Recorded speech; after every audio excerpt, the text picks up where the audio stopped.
Hey YouTube, welcome to another vlog. It's been about time. It's been a really long time since I made a video on here.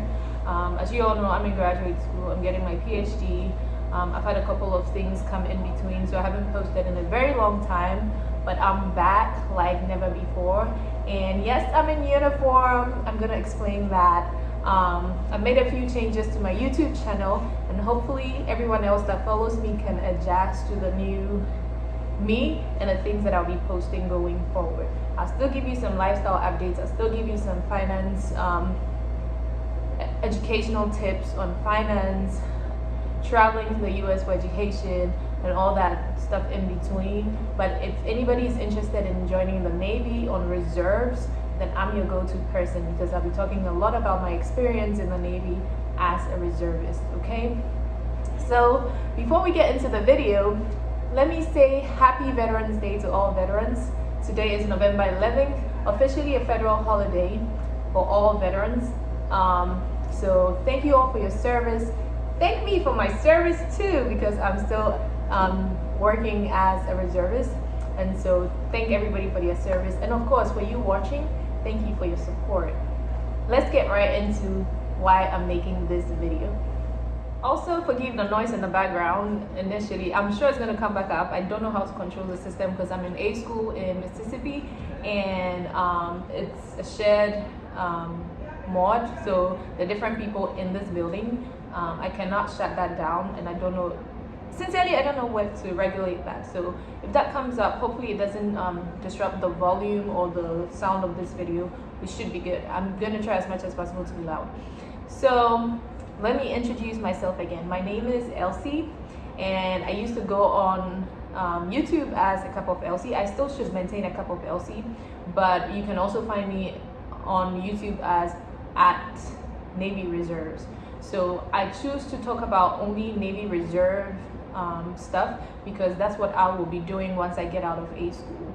And a lot of you be wondering, what is A school? I'm going to start you all through the process of me getting into the Navy as a graduate student, my education, and why I chose to be in Navy Reserves, why I did a little active duty on training, because technically when you go to boot camp, it's considered that you are in active duty, and A school is considered active duty as well. So once you get out and you don't go on deployment, or you don't go to a particular base where you are stationed, then you go back home, then you're like a reservist. So Navy Reserves essentially is you joining the military or joining the Navy, but working part-time. So you only work 1 weekend a month, and then 2 weeks in the summer. I say it in the summer because I would choose my 2 weeks to be in the summer, because in the spring and in the fall I will be in school, so I can only get to travel for 2 weeks anywhere of my choice, only in the summer. So that's essentially what Navy Reservists do. You work 1 weekend every month, and then 2 weeks a time of the year of your choice. But I choose to work in the summer. I chose to join the reserves because I'm a full-time graduate student, my PhD in Industrial and Systems Engineering. I think I've mentioned that here a couple of times. And joining the Navy was a big deal for me because my dad is in the Navy back home, and none of my siblings is in the military. So it's just like honoring my dad and also trying to better myself. I needed to become strong mentally. I needed to become strong physically. I needed to be strong in the new life I wanted to attract for myself. And so getting a training that has discipline was the right spot for me. And so choosing this comes with a lot of benefits as well, not as much as those who go on active duty, but then the respect is there, and I love it. I sincerely love it. I love going somewhere knowing that I've been trained to accept what I'm getting. And so it's been rewarding so far. Now, the process of getting into the Navy in general, and this is just getting into the Navy in general, is going to see a recruiter. So let's get into the process of getting into the Navy. I went to a conference in May in Seattle. Before that, I was thinking about joining the military. I've had the Navy, I've had Air Force, and all that. And so while I was at the conference, I was like praying to God, I need to make a decision, because like the fall semester is coming. I've registered for courses, but I wanted to use my summer for something, you know. I had gotten an internship with a government organization in I think it was Colorado, one of the counties in Colorado. And then I started the internship whilst I was at the conference. And so I was like, okay, what do I really want to use my summer for? And then I entered one of the conference rooms where a lady was talking. She's an industrial engineer, and she was in the Navy as well. So she said a couple of things about the Navy supporting her through education and all that. And I was like, you know what, maybe I should start considering the Navy, because I have a family that will support me in the military anyways, because my mom was in the Army, my dad Navy, works for the Navy. So I was like, okay, I'm going to settle on the Navy. And then once I got back from the conference, whilst at the conference, I called the recruiting office for the military that was in my area then. And then I scheduled an appointment for the day after I returned from the conference in Seattle. So I think I returned on Wednesday, and then I went there on Thursday or Friday. I'm not too sure. I don't remember at this point. Still in May. And then started talking to them about wanting to join the Navy. There were other branches over there, like the Air Force was there, the Army was there, like all the branches of the military were there. But then I walked straight into the Navy office, and then I started talking to them what the requirements were for my age. Because Navy, you can get into the Navy if you're 17 with the permission of your parents till I think 41 or 42. So I wasn't even 40 or 30, so I was good to get in.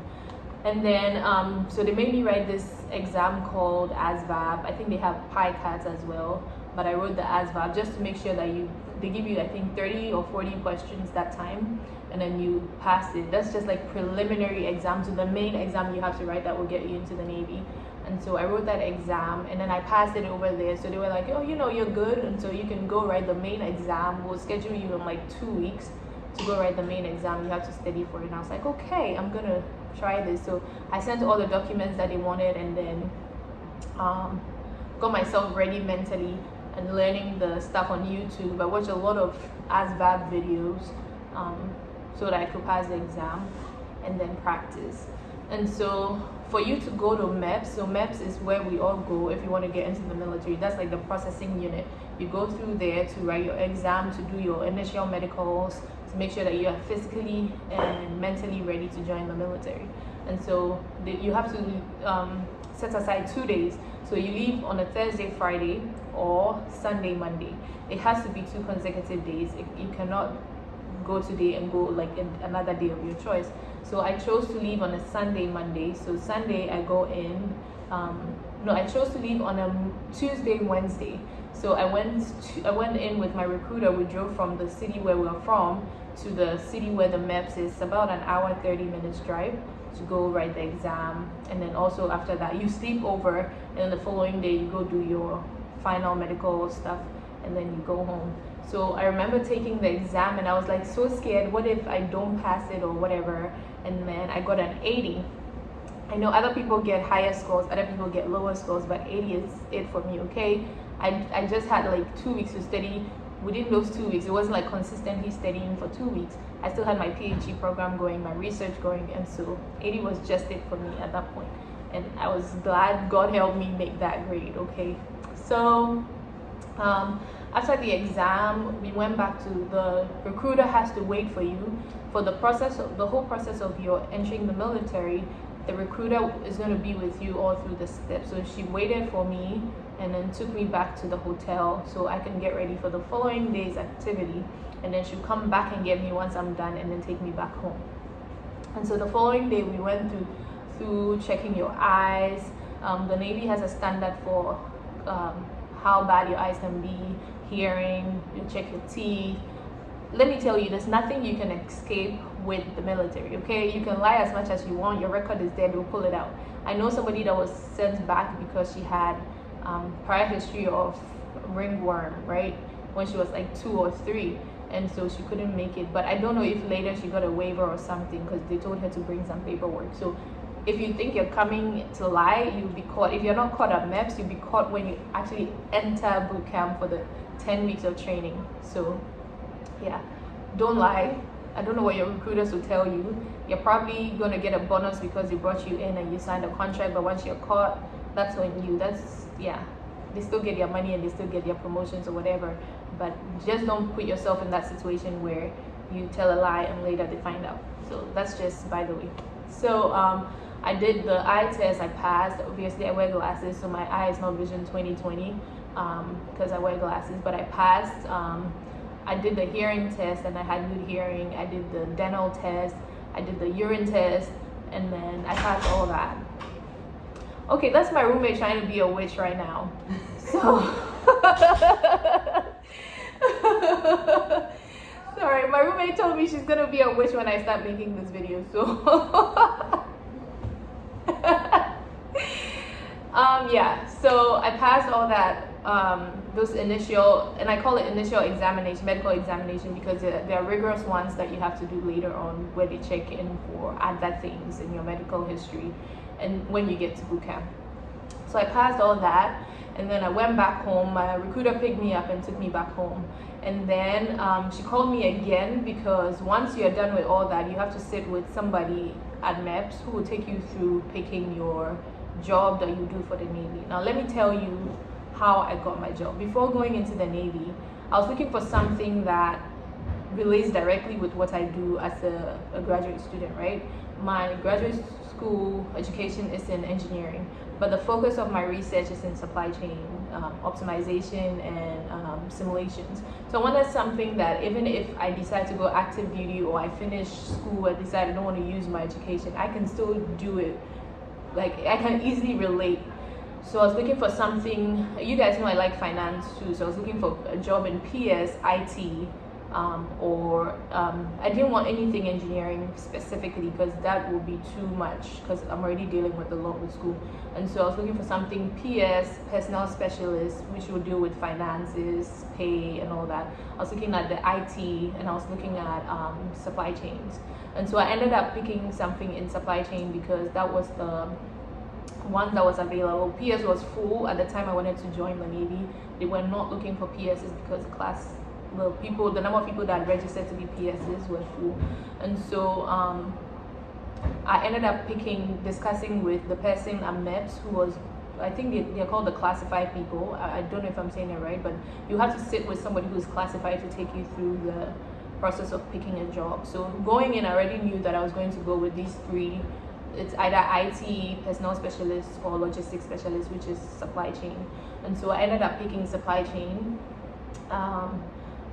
and I love it. I'm in a school where I'm doing a lot of things with logistics or supply chain, and I'm learning a lot more than I would have expected, and how things work for the military in terms of supply. So backtrack. I know I'm jumping on here and there, but backtrack. When my recruiter took me back home, I had to get ready because I had chosen a date to ship out. My date I chose was July 13th.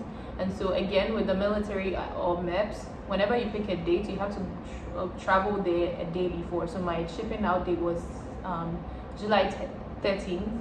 And then I had to go to MEPS to sleep in the hotel on July 12th. So I left home July 12th and then slept at the hotel. And then that's when they'll brief you on your trip the following morning. And then left on July 13th to go to boot camp. Everybody who, I think it's the welcome, how everybody gets welcomed in all the military branches, like is the shouting, the crying, when you have like 30 seconds or a minute to make a phone call to your family to let them know, hey, I arrived, goodbye. Like, they don't allow you to have that talk even when you're emotional. You just, hey mommy, hey husband, hey boyfriend, hey whatever, whoever you call, hey, I'm here, I got here safely, bye, and you hang up. You don't even have the chance to hear what they have to say back to you, right? And so I went on the 13th, sat on the flight, got to the airport, and then they came to pick all of us. So everybody that went on the 13th waited at a spot. It's a spot in the airport. I think it's called, I don't remember the name for that place. I'll look for it and I'll put it up. But we all waited over there, and about 2 hours later, the petty officers came in with this big van or bus, and then came to get all of us in with our bags and everything. Okay, and then we went to the boot camp location in Chicago, Illinois. And I'll tell you, that's one of the days I will never forget. my first day in boot camp because it was emotional. I missed my family. I began to question myself if I'd made the right choice and all that, but I still made it. So they come get you from the airport around 9 p.m. and then they send you all into the base. So you be in the base at 10. You make the call to your family for like 30 seconds to 1 minute, and then they take your phones from you. So you're not going to have your phones depending on how long boot camp is for you. My boot camp was 10 weeks, and so I did not have my phone for 10 solid weeks. 10 solid weeks of not seeing photos, not having memories, 10 solid weeks of a lot of things, and I will share all that with you. I'm not going to leave anything out. The night of when you get to boot camp is technically termed the night of arrival, and the night of arrival is beautiful and is sad at the same time. I say this because if you did not sleep, let's say you left on Tuesday to go to boot camp, right? And you did not sleep the whole morning on your flight till you got to boot camp. Guess what? You're not sleeping until Wednesday evening at 10 p.m. So if you've been awake from Tuesday morning and you did not even have a wink of sleep, you're staying awake till Wednesday 10 p.m. So you're staying awake for more than 36 hours. Yeah. There's no sleep technically when you get to boot camp. In boot camp, there are 2 times when you have no sleep. It's the first day you get to boot camp, which is the night of arrival, and then battle stations. You technically have the same hours of not having any sleep at all. So okay. Hey everybody, this is Beard. Hi. I met Beard in THU, right? Yes. Beard and I were in THU together, and fortunately we became mod mates in A school as well. So we are in opposite ends of the room. Her room is over there and my room is over here. So Beard, say hello. Hi. Introduce yourself. My name is YNSN Beard. What does YNSN mean? YN means yeoman. The rate is basically where you do a bunch of paperwork, write a bunch of letters and stuff to different commands. And SN means I'm a seaman, so I'm an E3. Okay. Yeah. So Beard is YSSN Beard. I am LSSN in Perry, meaning that I'm a logistics specialist and I'm E3. So we have E1, E2, E3, and upwards, and both of us are seamen. So seaman Beard and seaman in Perry. Well, thank you all. Do you have a YouTube channel? No. She doesn't have a YouTube channel. I would have told you guys to follow, but if she makes one, I'm going to drop it because she's the first person to feature in my YouTube video. So yeah, I'll let you guys know. Thank you, Beard. You're welcome. Bye, guys. Hi, Beard. Okay, so night of arrival, when you get to boot camp, is when all of us are like novice, right? We had all these expectations of boot camp, thinking once you get in, it's going to be fun. We all knew we were going to lose our phones, like it's going to be taken away from us. Literally everything you take in as a civilian, you don't get back until after 10 weeks.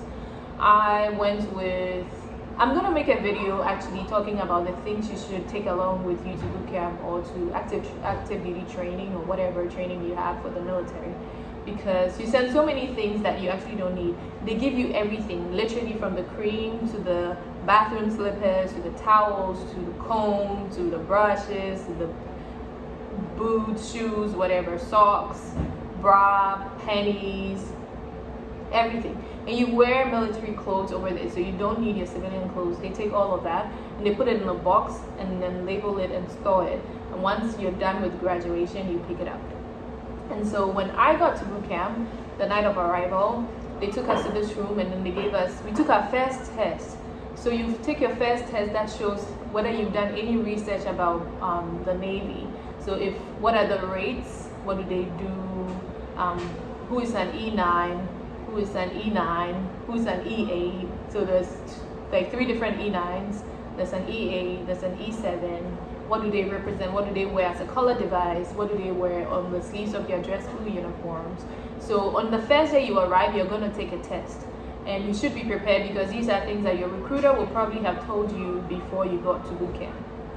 And then Once you take the test, they now send you back to the room where all of you that arrived that night came, will be sitting, and then that's when they give you your divisions, right, where everybody will go. So I was initially in division 941, and division 900s are mostly the entertainment divisions. They are the divisions that do music, play the trumpets, everything at graduation. So if you've ever watched a Navy graduation, all the people that do the singing, the drumming, the instruments, the trumpeting, whatever, those are the people in division 900, and we normally come a week before most people. And so I was in division 941 initially. The females are separated from the males, and then life just starts from there. From there on, you get all the training as a military person. The first day at night of arrival, as you don't get much sleep, you never actually get enough sleep at boot camp. The schedule is tough, a lot of stress is put on you, and I think it's intentional to make you mentally strong with all that you go through. But in making you mentally strong and breaking you down out of your civilian lifestyle, they also help you to become, it's called warrior toughness. So you go through processes that will help you, just in case you think you're not mentally fit for this, to become mentally fit for it, to know that you're doing something to serve the nation. And so I liked it. I enjoyed my period in boot camp. There were times when I wanted to go home because I missed my family so bad, but I still stayed because I knew that 10 weeks will come so fast than waiting 10 years to achieve something, right? If I wanted to do it, it's better to do it now, because 10 years from now, guess what? I may not even meet the age criteria, I may not be physically fit or whatever, but doing it at the time when I decided to do it was the best moment for me. And so I enjoyed my time at boot camp. It had its bad days, good days, whatever, but yeah, I don't regret it. I don't regret my period in boot camp. I don't regret my experiences in boot camp. It made me mentally fit, physically strong. My perception and perspective on certain things have changed because of the training I got, right? And so if you're looking to join the military, this should probably be the videos you should be watching, because I'll be giving you updates on what to expect, what not to expect, how to get yourself prepared to go to join any branch at all. And then I'll be breaking the experiences down to how I prepared to go, like the 2 weeks I prepared to go. When I was there, the meals they feed us, the terminologies that I used in boot camp, and in the military in general, everything, right? I'm going to share with you life experiences at boot camp, from day one to when I got out to now being in A school, where I'm doing hands-on stuff on the job that I will be required to do for the Navy 1 weekend every month for my drill weekends. So I will be bringing more videos your way. Remember to like, share, definitely do subscribe, and tell other people about the page whom you think that this is going to be of help to. And you can send me messages on Instagram at a cup of LC, or here on YouTube in the comment section, and I will definitely respond to you. Till I make a next video. Bye.